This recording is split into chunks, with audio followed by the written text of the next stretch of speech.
You're listening to Civic Media. Stay up to date on the latest news and information for your local community and Wisconsin by signing up for our free email newsletter. Visit civicmedia.us/email to get started. This is your WGBW Daily News Roundup for the Talk of Green Bay, 97.9 FM and 1590 AM.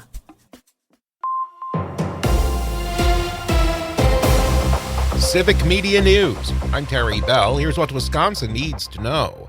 Unemployment in Wisconsin is down 2.5%. The State Department of Workforce Development says that's down from 3% in July. Joblessness went down in all 12 major population centers in Wisconsin since August, as well as since last year.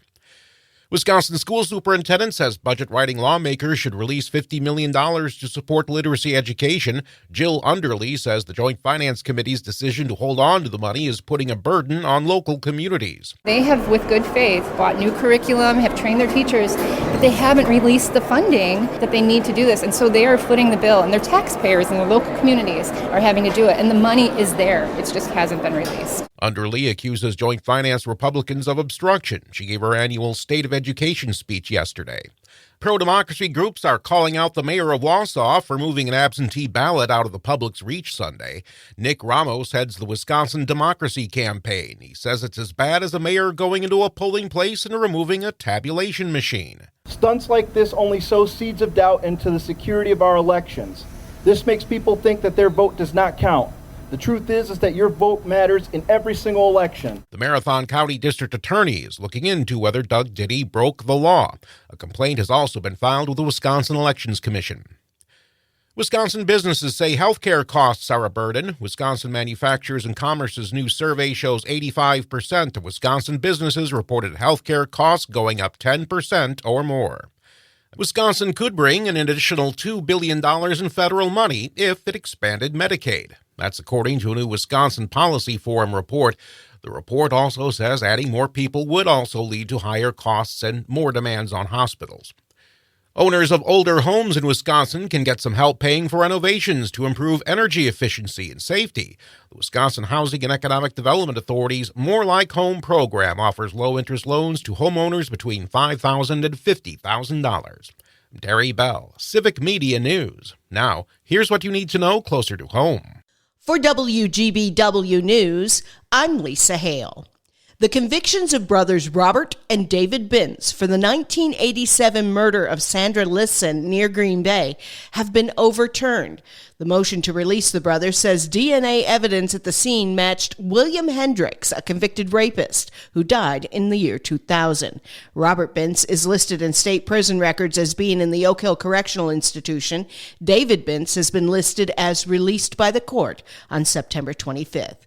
They have served 25 years in prison for a crime they did not commit. Winnebago County health officials confirmed the first human case of West Nile virus in Winnebago County this year. The virus is spread by mosquitoes who feed on infected birds and then bite a human. It's not spread from person to person. Winnebago County Public Health said in a press release that most people infected with West Nile virus do not get sick, but some can become seriously ill, and the virus can be fatal to older adults.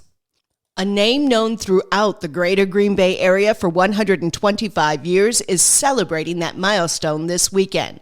Joe Cerrugi of Cerrugi's Chocolates. I'm proud to say that a box of our assorted candy today looks exactly as it did back in 1899. Cerrugi says the biggest challenge they've faced in that 125 years has been modernization. Like everything that we made from year one was always hand-dipped. The demand was growing that we had to turn out more, but we were not about to industrialize the production. And we wanted to have the same candies that we've had since 1899 and just be able to make more of them. And that's been the biggest challenge for us. To celebrate the milestone anniversary, each location of Cerrugi's will have free tasting, special sales, prizes, and activities for the kids from noon until 3 p.m. Saturday at the stores in De Pere and in Ashwaubenon. Whooping cough or pertussis is spreading in the Fox Valley, specifically in Outagamie County, according to the Public Health Division. They say 8 cases have been confirmed so far this year, 7 of those since August 1st. Earlier this month, Wisconsin's Department of Health Services urged people to get vaccinated. Cases of pertussis in Wisconsin have increased 12-fold this year. Anyone can catch whooping cough, but it can be deadly to infants. 32-year-old Adonai Delis Ramirez of Orlando, Florida, pleads not guilty to party to the crime of theft of movable property for a July 5th theft of $38,000 from an ATM at Unison Credit Union in Kaukauna. He's being held on a $100,000 cash bond. 5 other people have been arrested in the case and will have court hearings in the coming weeks. The current farm bill is expiring on Monday. Advocates say Congress should pass funding that benefits small Wisconsin farms. Chuck Andras is with the Michael Fields Agricultural Institute. To neglect that is basically just picking winners and losers within the agricultural economy. The Farm Bill also covers the Supplemental Nutrition Assistance Program known as SNAP. And that's what you need to know. I'm Lisa Hale, WGBW News. A potential playoff preview begins tonight. Hi, I'm Jimmy Kuska with sports, filling in for Mike Clemens. The Brewers are locked into the NL's 3rd seed and will play in next week's wildcard round. This weekend, one of their potential playoff opponents, the New York Mets, are in Milwaukee for a 3-game series. The playoffs begin Tuesday. A familiar face awaits on the opposing sideline this Sunday. Vikings running back Aaron Jones will play his first game against his former team. Packers head coach Matt LaFleur said there's still a lot of love for Jones in Green Bay. I think everybody in this building respects not only the football player, but more importantly, the person that he is. And like I said, there's a lot of love for him. We're going to have to hit the pause button for about a 3-hour window on Sunday, and then, pick it back up. The team has not announced whether Jordan Love will play after missing 2 weeks with an MCL sprain. Kickoff is at noon on Sunday. Wisconsin football is heading west today to take on USC tomorrow. Badgers head coach Luke Fickell said long trips present challenges, but doesn't expect it to be an issue on Saturday. Traveling to the West Coast means Friday morning is going to come really quick, and we got to get in here. The guys got to, get here and get ready to roll, and so that's different.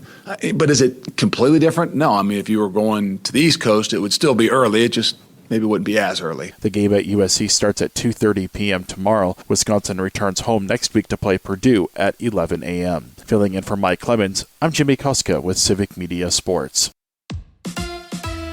On your entertainment beat, I'm Pete Schwaba. What did Amazon acquiring MGM do for you and your viewing tendencies? Probably not a whole lot, but if you're a RoboCop fan, Variety has some good news. A TV series is in development at the network and will be based on the 1987 classic feature film and the 2 sequels that followed. A TV show based on a movie is nothing new, but it has become a bit of a business model for Amazon MGM. They also have Poltergeist and Legally Blonde in the works as TV series. Speaking of spin-offs, let's go from the horribly violent to the more family-friendly fare. Disney has announced that the Inside Out franchise will now add a TV series to its roster. The first iteration will have 4 episodes and include the voices of Amy Poehler and Tony Hale. Inside Out 2 was released in June and smashed box office records, passing the Lion King remake of 2019 to become the all-time animated leader at the box office. The show is expected to drop on Disney in December. Sibling rivalry is alive and well in Hollywood. For Eric Roberts, it must be difficult when your sister is America's sweetheart and you are America's offbeat, quirky, and at times eerie character actor. In his memoir, Runaway Train, or The Story of My Life So Far, Roberts said his more famous sister Julia was good in Mystic Pizza and great in Pretty Woman, but that her performance in Steel Magnolias did not hold up. He also slammed the performances of the rest of the all-star cast, continuing that there were a bunch of over-the-top performances and crying in the movie, and as the saying goes, when award season rolls around, crying and dying bring home the bacon.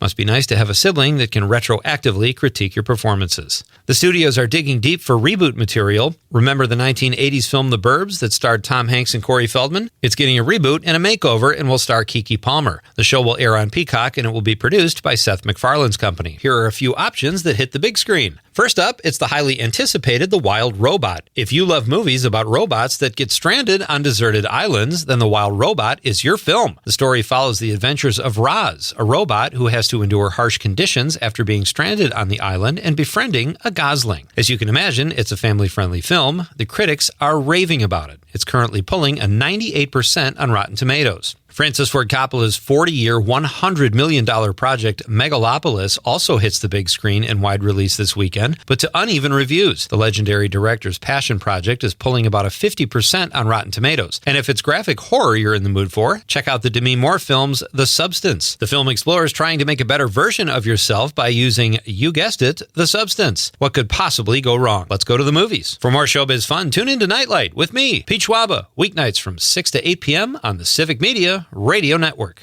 This little summertime in September thing we have going on here is going to continue right on through the weekend. Today, mostly sunny, 79 our high this afternoon. Tonight, it'll be clear with a low of 55. Tomorrow, sunshine, 77. On Sunday, mostly sunny with a high of 76. I'm meteorologist Sean Cable. Currently, it is 60. That's your WGBW Daily News Roundup from Civic Media. Subscribe to this podcast on Spotify, Apple, or wherever you find your podcasts. Find more news at WGBW.FM.